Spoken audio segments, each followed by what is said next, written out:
명단에 적힌 네 번째 사람은 윌리엄 바크먼이라는 남자였다. 바크먼은 프리랜서 저널리스트였는데 그의 글은 정기적으로 유명 잡지에 실렸다. 또한 그는 친구와 연인이란 책을 쓴 베스트셀러 작가이기도 했다.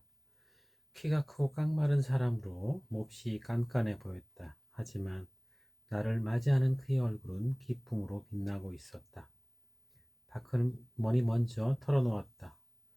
풍요로운 사랑의 비밀이 내 삶을 완전히 바꾸어 놓았죠. 나는 내 삶을 함께 나눌 특별한 관계를 찾기 위해 10년간을 헛되이 소모했지요. 그래서 이젠 내가 갈망했던 그런 사랑을 발견할 수 없을 거라고 체념하고 있었어요. 그러나 풍요로운 사랑의 비밀을 배운 지 1년도 채 안 되어 꿈에 그리던 여인을 발견했을 뿐만 아니라 가족이나 친구와도 관계가 완전히 바뀌었어요. 어떻게요? 주변 모든 관계가 더 친밀해지고 강화되는 듯 했죠. 나는 그 말을 믿어야 할지 말아야 할지 몰라 한마디 더 물었다.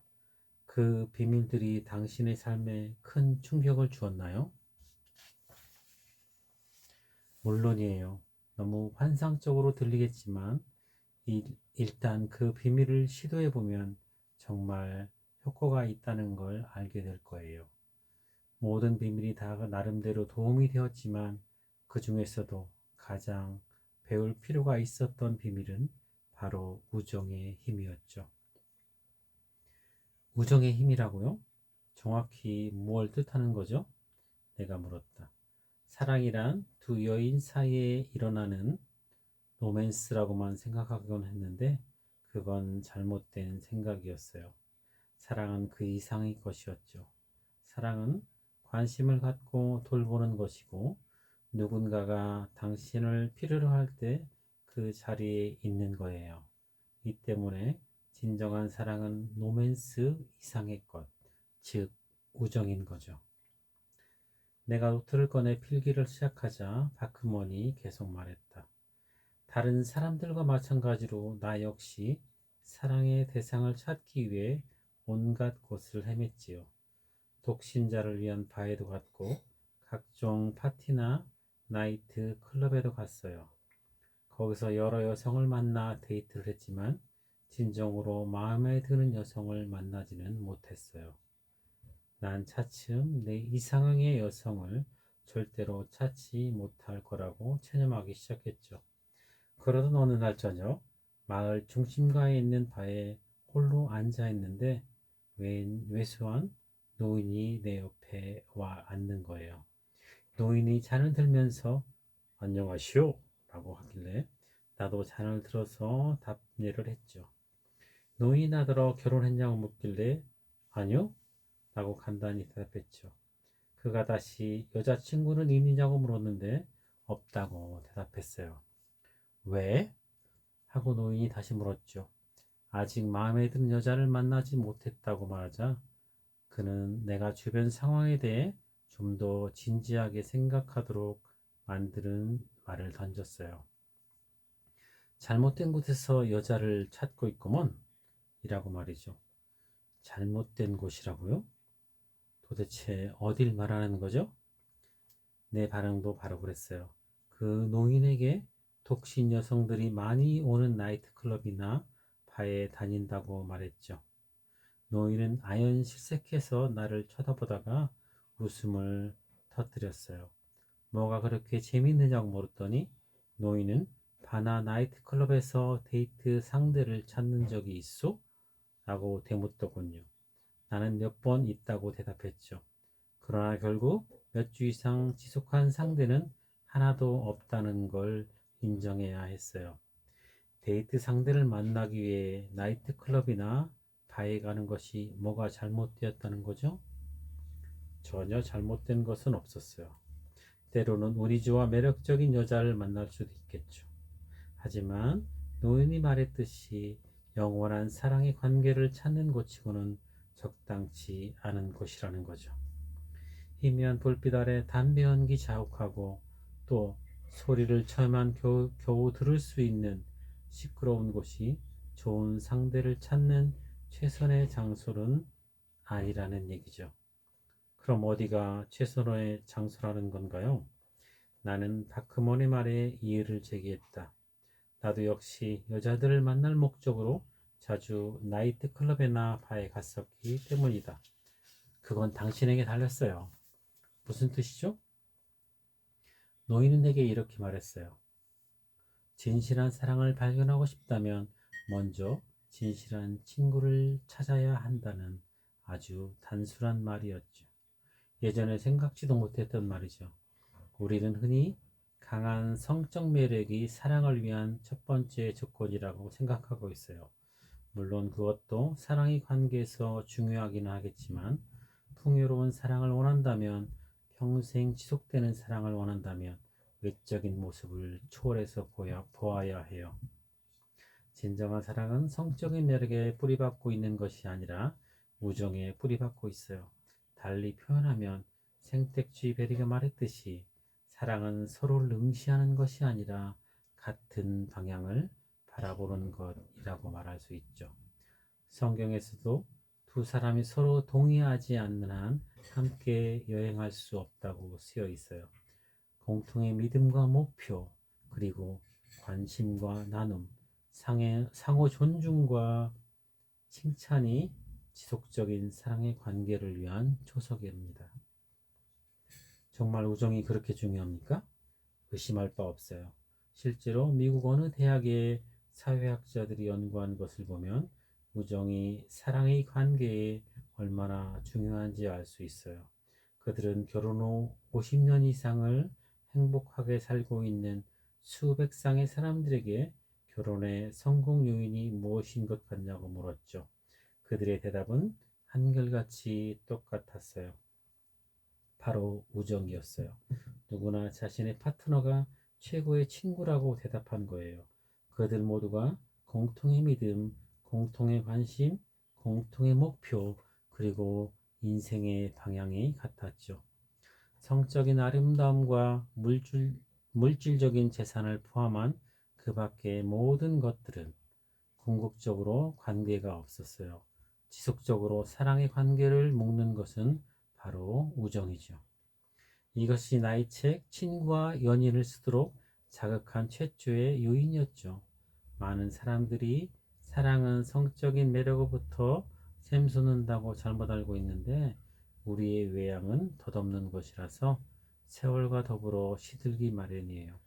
역으로 우정과 존경에 뿌리박은 사랑은 매일매일 견고해져요. 결국 외모만 화려하고 진실이 결여된 여성이 어찌 아름다울 수 있으며 여자친구에게 손찌검을 하는 남성이 어찌 진실한 연인이라고 할 수 있을까요? 이성의 관계를 성적인 매력에만 초점을 맞추기보다는 자신의 믿음, 가치, 목표를 나눌 수 있는 파트너를 찾아야만 진정한 사랑의 관계를 쌓아갈 수 있는 거예요. 박흠문을 향해 동의의 표시로 고개를 끄덕였다. 나 또한 본능적으로 이 말의 중요성을 알았다. 나는 명단에 첫 번째로 적혀있던 푸치아 박사를 만난 이래 내가 원하는 이상형의 여성에 대해 줄곧 생각해 왔었다. 그중 하나는 그녀와 집 밖에서도 공유할 수 있는 즐거움이 있어야 한다는 것이었다.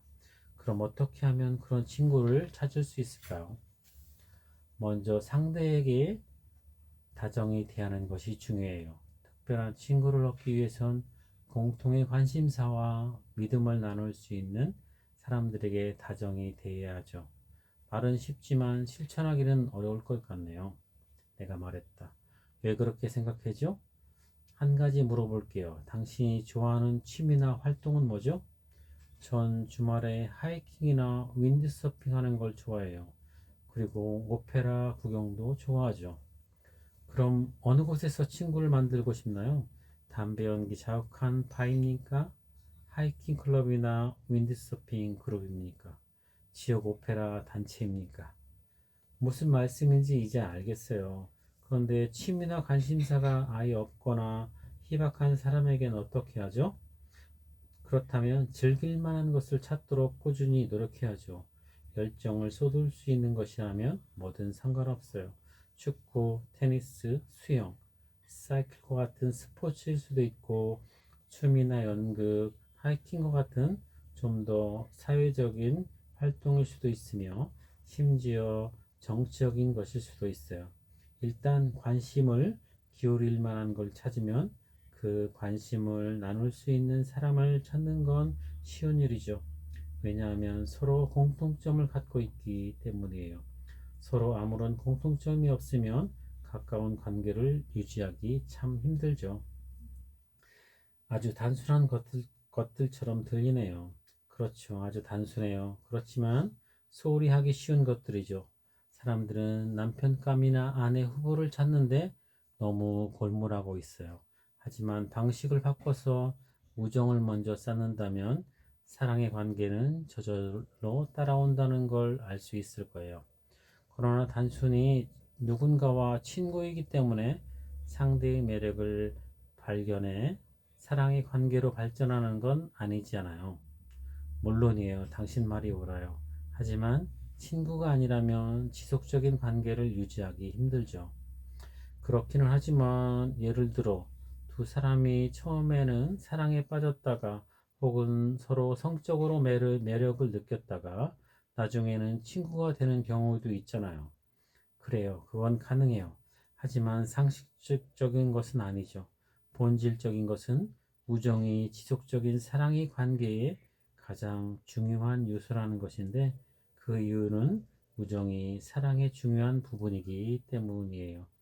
따라서 상대가 자신의 삶을 함께 나눌 수 있는 적당한 사람인지 잘 생각해 봐야 해요.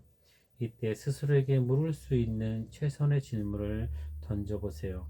즉, 그녀는 나의 가장 좋은 친구인가? 그 대답이 아니오라면 자신의 여생을 그 사람에게 맡기기 전에 아주 신중하게 생각해야죠. 나는 요점을 써 내려가다가 고개를 들고 물었다. 이미 서로가 사랑한 사이라고 관계를 인정한 사람들은 어떻게 하죠? 그들이 우정의 힘을 생각하기에는 너무 늦었다고 생각하는데요. 전혀 그렇지 않아요. 파크먼이 대답했다. 수많은 관계가 우정의 힘에 의해 쌓여가기 마련이죠. 우정은 구속될 수 있는 거예요. 우정은 구축될 수 있는 거예요. 이미 관계를 인정한 사람들이라도 공통의 터전을 발견하고 함께 나눌 수 있는 관심사를 찾고 함께 할 수 있는 일을 찾아야 해요. 그러면 두 사람은 다시 더 깊은 친구가 될 수 있고 서로의 관계를 더 깊이 쌓을 수 있어요. 왜냐하면 우정이 자라면 사랑의 감정 역시 자라기 마련이니까요. 마지막 질문인데요. 꿈에 그리던 여인을 만났나요? 물론이에요. 난 그녀와 결혼했죠. 하이킹 클럽에서 레이첼을 만났어요. 처음엔 그녀에게 성적인 매력을 느끼지 못했어요. 그녀 역시 내게 특별한 매력을 느끼지 못했죠. 그러나 서로의 일에 대해 알면서부터 바뀌기 시작했어요. 함께 있으면 편안함을 느꼈어요. 그녀는 내가 소중히 여기는 일을 말할 수 있는 최초의 여성이었죠. 많은 관심사를 나누면서 비슷한 신념을 가진 걸 발견했는데 마치 영혼의 동반자 같았어요. 우리는 아주 가까운 친구가 되었는데 그러던 어느 날 내가 그녀를 사랑하고 있고 내 인생을 그녀와 나누고 싶어 한다는 걸 깨달았죠.